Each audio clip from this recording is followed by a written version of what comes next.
sini isyarah dari Imam Ghazali, isyarat kita suruh mencopot cincin. Artinya apa? Cincin itu ketika dipakai itu menjadi sebuah kesunahan. Tapi konsekuensi kesunahan memakai cincin, apabila cincinnya itu rapat, sekira air itu tidak bisa masuk. Kalau debu jelas karena tidak mengalir.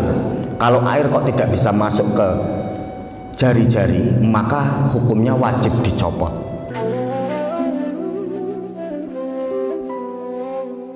Bismillahirrahmanirrahim. Qala al-mu'allifu rahimahullahu ta'ala wa nafa'ana bihi wa bi ulumihi fid dharain amin ya rabbal alamin ya mujibas sa'ilin. Alhamdulillah, Bapak-bapak jamaah Masjid Ar-Rayyan yang dimuliakan Allah Subhanahu wa taala, kita telah selesai pada bab wudu dan juga bab mandi. Sekarang kita menginjak pada bab alternatif dari wudu maupun mandi wajib, yakni adabut tayammumi. Dalam kitab Bidayatul Hidayah karangan Al-Ghazali, adabut tayammumi, tata krama atau adab ketika bertayamum. Fa'in ajazda an isti'malil ma'i, ketika kamu tidak mampu untuk menggunakan air dalam berwudu maupun mandi, lifaktihi, alasannya ada karena ketiadaannya alma, tidak adanya air, ba'dat tolabi, setelah mencari, auli udhrin min marodin auli mani'in minal wusuli ilaihi min sabu'in au habsin, atau karena suatu uzur syar'i, uzur yang memperbolehkan tayamum, entah karena sakit atau entah karena terhalang untuk sampai kepada air, entah terhalangnya karena adanya hewan buas ataupun karena sedang dipenjara, sedang dikurung. Itu juga salah satu sebab diperbolehkannya tayamum. Di penjara nggak ada air dan lain sebagainya.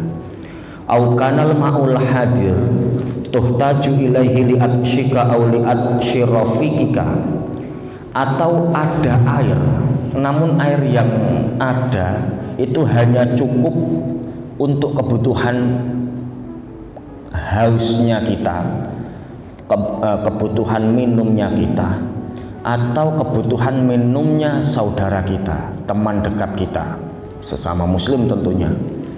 Au kana milkan li ghairika walam yuba illa bi aktsara min samanil misli, atau ada air namun milik orang lain dan tidak dijual kecuali dengan harga di atas harga umum, min samanil misli. Au kana biha jirahatun au maradun takhafu minhu ala nafsika, atau di dalam diri kita itu terdapat luka ataupun sakit yang mengkhawatirkan apabila terkena air. Jadi di situ ada beberapa sebab tayamum. Yang pertama tidak ada air, kedua karena ada uzur baik sakit ataupun terhalang, entah sebab ada hewan buas, dicegat macan dan lain sebagainya. Kemudian ada air namun airnya itu dibutuhkan untuk kebutuhan minum, kebutuhan yang lebih urgent, yang urusannya dengan nyawa, atau ada air tapi milik orang lain dan dijual dengan harga di atas harga normal, maka fasbir hatta yadkhula waqtul faridah, sabarlah hingga masuknya waktu sholat fardu. Ketika masuk sholat fardu, summaksid sha'idan tayyiban alaihi turabun khalisun tohirun, ketika telah masuknya waktu fardu, waktunya sholat fardu, maka carilah tempat yang tinggi, yang baik, yang mana di situ ada debu yang murni, yang suci, yang lembut, atau bisa diistilah, kalau biasanya saya nyontohin itu debu kaca mobil nih loh Pak. Itu kan lembut, itu artinya di kulit tidak menyakiti. Walaupun di beberapa madhab lain wudhu pakai tanah juga boleh-boleh aja. Tanah itu rada kasar sedikit. Tapi kan ya kalau nggak lecet alhamdulillah gitu, jaduk gitu aja udah. Ya kan, kalau kebal gitu aja. Tapi kan itu Imam Syafi'i, madhabnya Imam Syafi'i, at-turab lahul hubar, debu, tapi debu yang memiliki debu yang lebih halus, debu lembut, itu istilahnya. Kemudian tata caranya tayamum, fadrib alaihi bikafaika dhamman baina asabiika wanwi istibahata fardhis shalah wamsah bihima wajhaka kullahu marratan wahidatan wala tatakallaf isolal hubari ila manabiti sya'ri khaffa au kasufa. Kemudian pukulkanlah kedua telapak tangan kepada tempat debu tersebut dengan jari-jari yang sedikit rapat, tapi jangan rapat banget, cukup begini aja, tek. Setelah dipukul rada ditekan, memang bahasanya wadrib, pukullah sedikit ada tekanan. Setelah itu diketok dibersihkan, artinya disaring gitu. Setelah itu dalam keadaan mengangkat debu dari itu tadi, itu mulai niat istibahata fardhis shalah atau niat tayamum. Nawaitu tayamum al istibahati shalah atau nawaitu istibahatas shalah, boleh, terserah. Itu maksudnya niat-niat yang muktabar itu banyak pun. Kemudian usap wajah, tata caranya semua sudah maklum, biasa dipraktekkan di mana-mana. Dari mulai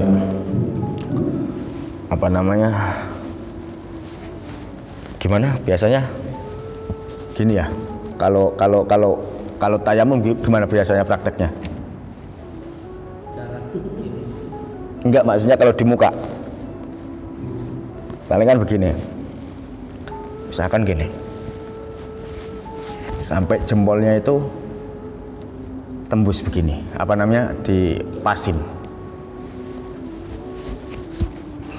Gitu. Dan kita tidak dituntut wala tatakallaf isolal hubari ila manabiti sya'ri khafa au kasufa. Kita tidak dituntut untuk menyampaikan debu terhadap kulit-kulit yang ditumbuhi rambut, baik jenggot maupun jambang dan lain sebagainya. Tidak seperti air. Kalau air seperti wudhu ada tafsilnya, ada perinciannya.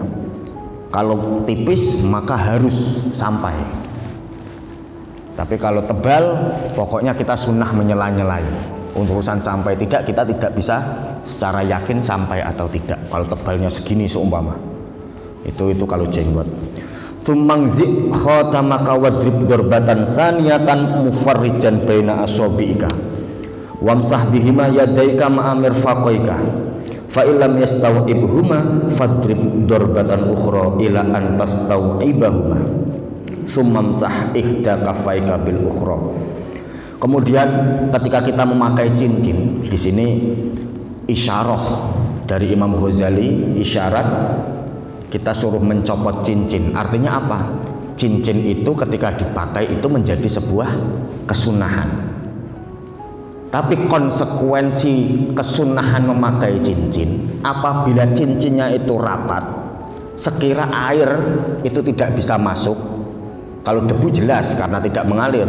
Kalau air kok tidak bisa masuk ke jari-jari, maka hukumnya wajib dicopot.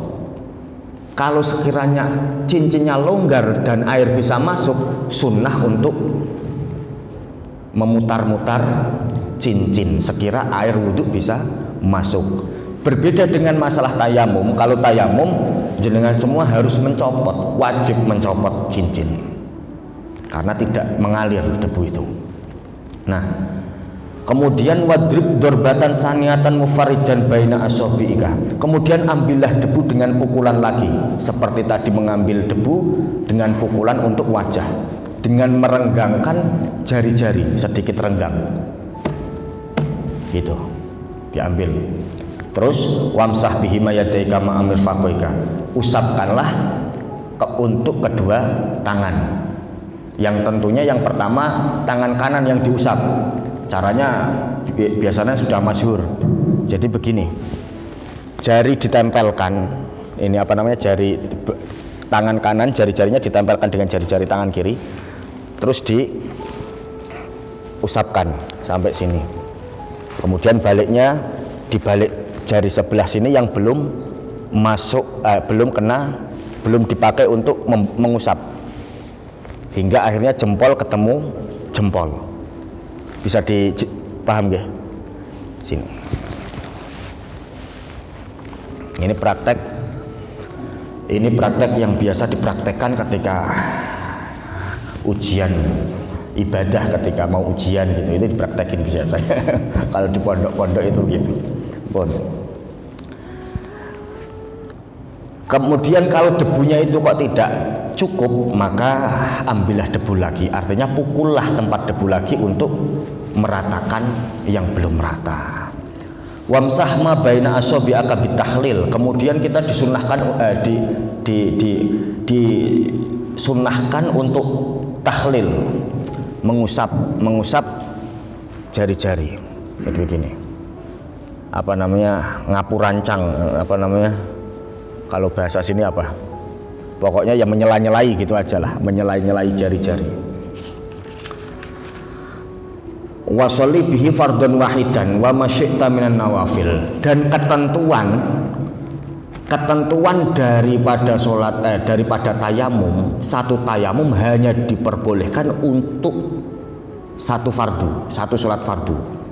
Kalau urusan sunnah bebas, tapi kalau fardu satu. Jadi posisinya Anda tayamum untuk zuhur belum batal, ya seumpamanya zuhurnya Anda jam 3 lah.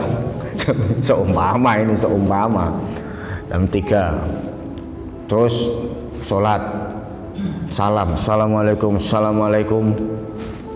masjid langsung lagi azan, Allahu Akbar, wah sekalian nggak boleh tayamum lagi, karena ketentuannya satu tayamum satu fardu, satu sholat wajib pun.